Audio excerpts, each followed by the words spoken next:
Welcome to History Decoded, where we break down history's most fascinating events and figures. Today, we're taking you back to the summer of 1876, to a battle that has become legendary in American history, the Battle of Little Bighorn, also known as Custer's Last Stand. But this story isn't just about one man's fateful decision. It's about the clash between two vastly different worlds: the expanding United States, driven by the doctrine of manifest destiny, and the Native American tribes of the Great Plains fighting to preserve their way of life. To understand this pivotal moment, we need to dive into the events that led to this infamous encounter, setting the stage, the road to conflict. By the 1860s and 70s, tensions between Native American tribes and the U.S. government were escalating rapidly. At the heart of this conflict was land, specifically the vast territories of the Northern Plains. These lands, home to tribes like the Lakota Sioux, Cheyenne, and Arapaho, had been promised to the native peoples in a series of treaties, such as the 1868 Treaty of Fort Laramie. This treaty had specifically granted the Black Hills, a sacred region to the Lakota, as part of their reservation lands. However, this promise wouldn't last long. In 1874, gold was discovered in the Black Hills, setting off a stampede of miners and settlers into the region.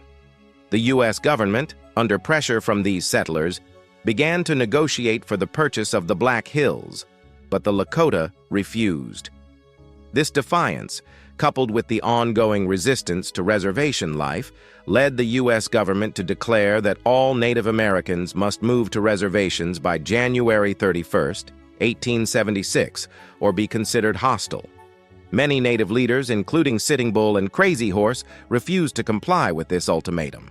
They believed that their lands were sacred and that the treaties had already been violated by the U.S. government. As a result, they began to gather warriors and families along the Little Bighorn River in the Montana Territory. By June 1876, Sitting Bull's camp had swelled to thousands, including women, children, and warriors from various tribes. The U.S. Army's plan, Custer's mission. To suppress the Native resistance, the U.S. Army devised a three-pronged campaign to drive the Lakota and their allies back to the reservations. One of the key leaders in this effort was Lieutenant Colonel George Armstrong Custer, a Civil War hero known for his boldness and sometimes reckless decisions. Custer was ordered to lead the 7th Cavalry in search of the large Native encampment, alongside other military forces led by Generals Alfred Terry and John Gibbon. Custer, eager for glory and perhaps underestimating the size of the Native force, made a series of critical decisions that would shape the outcome of the battle. On June 25, 1876, after locating the Native encampment along the Little Bighorn River, Custer decided to attack immediately, without waiting for reinforcements. Believing the Native forces would scatter as they had in previous engagements, Custer divided his regiment into 3 battalions with plans to attack from multiple directions. The battle begins, a fatal mistake.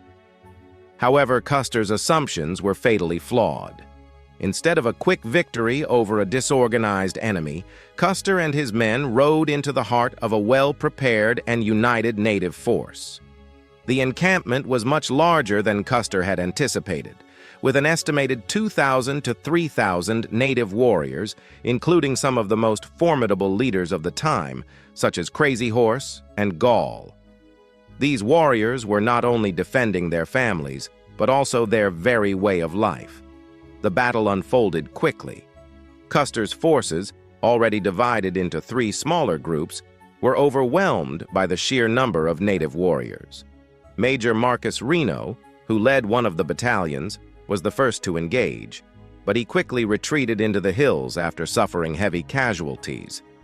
Meanwhile, Custer's own battalion pushed forward toward what is now known as Custer Hill, but they too were met with fierce resistance. What followed was a desperate and chaotic fight for survival. Custer and his men were surrounded on all sides, cut off from reinforcements, and vastly outnumbered. The battle lasted for about 2 hours, and by the end, Custer and all of the approximately 210 men in his battalion were killed. Aftermath: the legacy of the battle. The Native American victory at Little Bighorn was both stunning and short-lived. For the native tribes, this was a moment of triumph, a symbol of resistance and unity in the face of U.S. expansion. Sitting Bull, who had played a significant role in organizing the defense, credited the victory to the vision he had seen weeks before, in which soldiers fell from the sky like grasshoppers. But despite their success on that day, the consequences of the battle were dire for the native peoples. In the months that followed, the U.S. government responded with increased military force, determined to crush native resistance once and for all. The defeat at Little Bighorn was seen as a national embarrassment, and public opinion quickly turned in favor of more aggressive actions against the native tribes. By 1877, Sitting Bull and Crazy Horse had both surrendered, and the Black Hills were taken by the U.S. government, despite the promises made in the Treaty of Fort Laramie. For Custer, the Battle of Little Bighorn cemented his place in American folklore. He became a larger-than-life figure, with some viewing him as a tragic hero who died bravely fighting against impossible odds, while others saw him as a reckless commander whose arrogance and poor judgment led to unnecessary bloodshed. Today, the battle is remembered as a key moment in the broader context of the American Indian Wars, a long and often brutal series of conflicts that ultimately resulted in the displacement of Native American tribes from their ancestral lands. The site of the battle, now preserved as the Little Bighorn Battlefield National Monument, serves as a reminder of the complex and often painful history of the American West. Closing thoughts, reflections on Little Bighorn.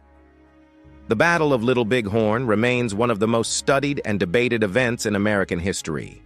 It's a story of bravery, resistance, and tragedy. For the Native American warriors who fought that day, it was a defense of their land, their people, and their way of life. For the U.S. Army, it was a humbling defeat that ultimately paved the way for further military campaigns against the native tribes. As we reflect on this battle, it's important to remember the human cost of expansion and the clash of cultures that shaped the history of the United States. The Battle of Little Bighorn may have been a victory for the Native Americans. Thank you for watching History Decoded. If you enjoyed this video, don't forget to like, subscribe, and hit that notification bell for more in-depth explorations of history's most pivotal moments.